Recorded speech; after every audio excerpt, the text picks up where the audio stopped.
Hello Scorpio, Sun, Moon, Rising, and Venus signs. Kamusta kayo? Sana po nasa mabuti kayong kalagayan. Welcome back po sa Star Tarot. At kung bago kayo rito, welcome din po kayo.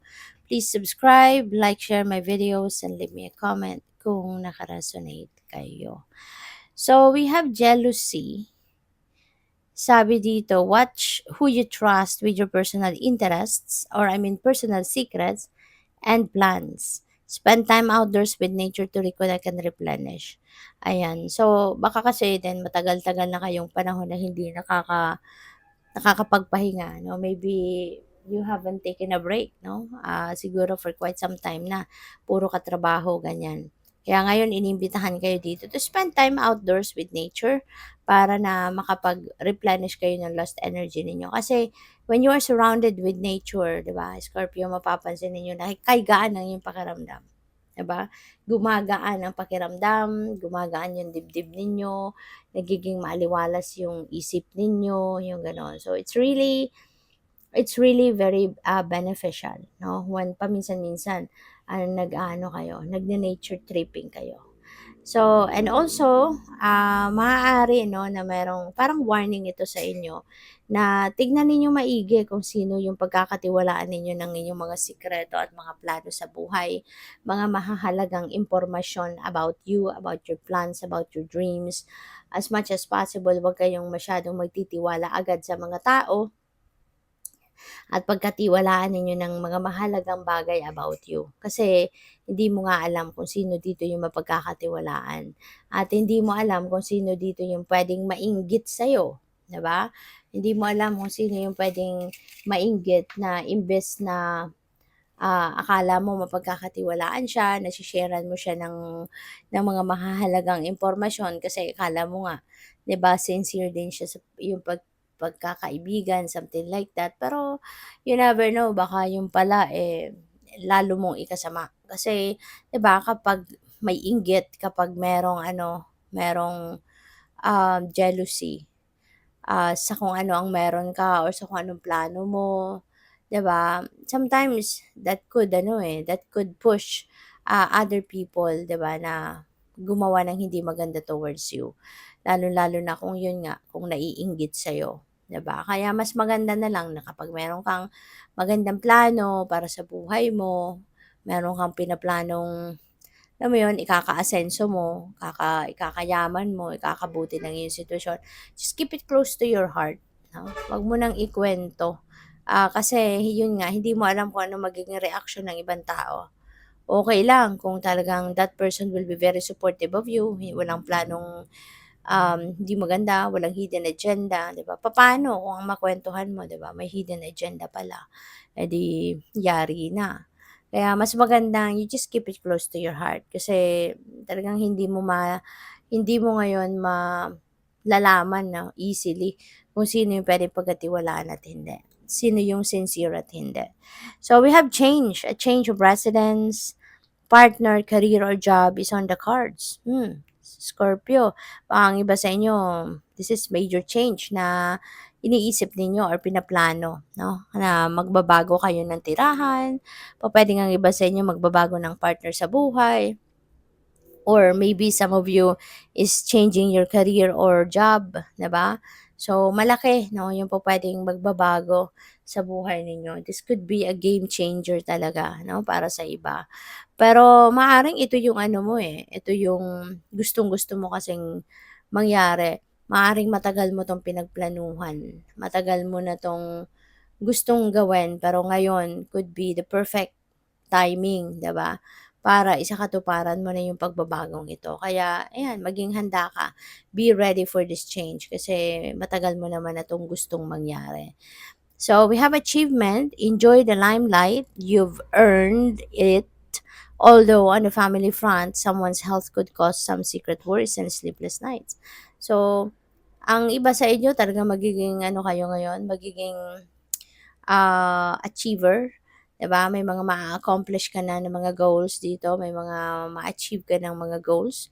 So, magiging ano ka na, successful, 'di ba?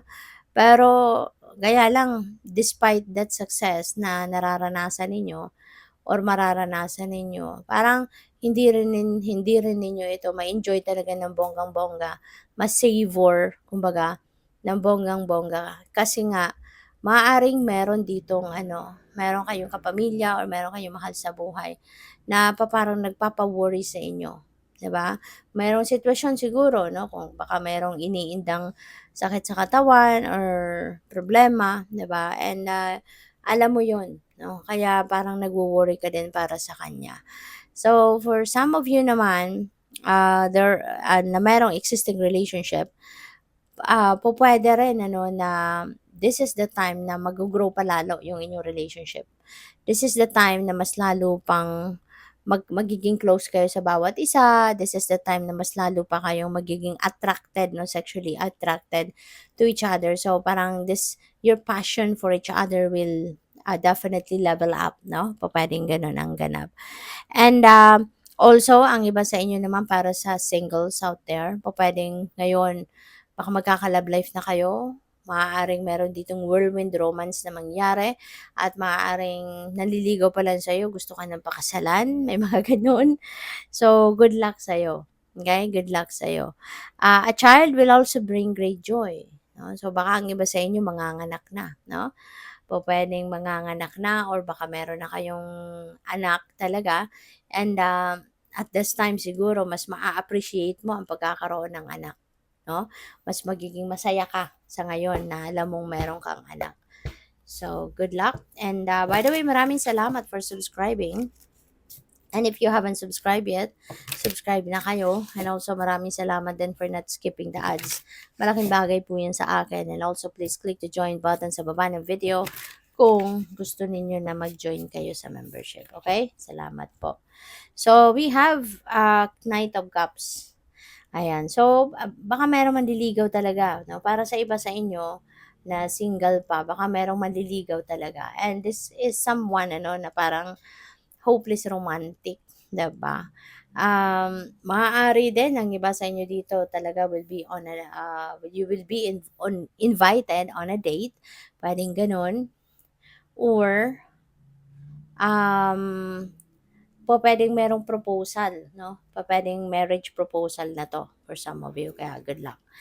Two of Swords, at baka sa proposal na 'to malito ka, 'di ba? Baka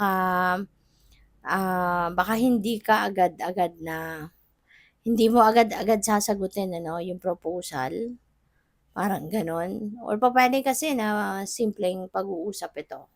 Baka nagpaplano kayo, baka sinasabi na sa'yo na gusto na kitang pakasalan, 'di ba? Or gusto ka ng mag-asawa, yung ganyan. So, siguro 'yan din yung iniisip ninyo ngayon. Baka kasi siyempre mabibigla ka, lalong-lalo na kung bagong kilala mo lang ang taong ito. Tapos bigla-bigla, 'di ba, magpo-propose na sa'yo. O kaya maaaring 'yun ang for some of you baka ito yung magiging issue, 'no? Ito yung magiging problema mo, ipag-iisipan mong mabuti. So, what else? We have Page of Pentacles, ayan. So, swerte ito 'no, may good fortune dito na magkakaroon kayo, pagdating sa ano, sa money, career, and finances. So, siswertehin kayo rito, maaaring magkaroon dito ng mga financial blessings and, financial opportunities 'no, ang iba sa inyo, kaya napakaganda nito. Possible then Scorpio, na ang iba sa inyo rito baka magkakaroon ng bagong bagong income stream, merong bagong money path, merong bagong pagkakakitaan na dadating. Or, may profit, 'no, may profit, pupuwedeng meron kayong return of investment ngayon or sale of property. Baka ang iba sa inyo magbebenta ng property, 'no, kaya magkakaroon kayo ng maraming pera. So, good luck. Thank you for watching. Love and light. Namaste.